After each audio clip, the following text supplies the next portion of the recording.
naman yan? Ate Lina! Talaga namang paglalapit sa iyo, eh.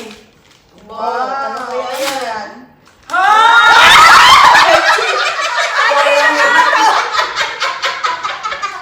Para ba nag-aayos ka mo?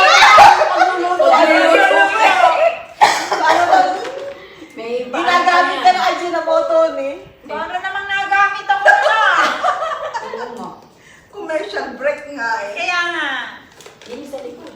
Thank you for your effort, Eva. Ano yan? Saan yung... Wala. Wala nakalagay? Meron yan. 9. Nasaan? Malaki na naman ang sa akin.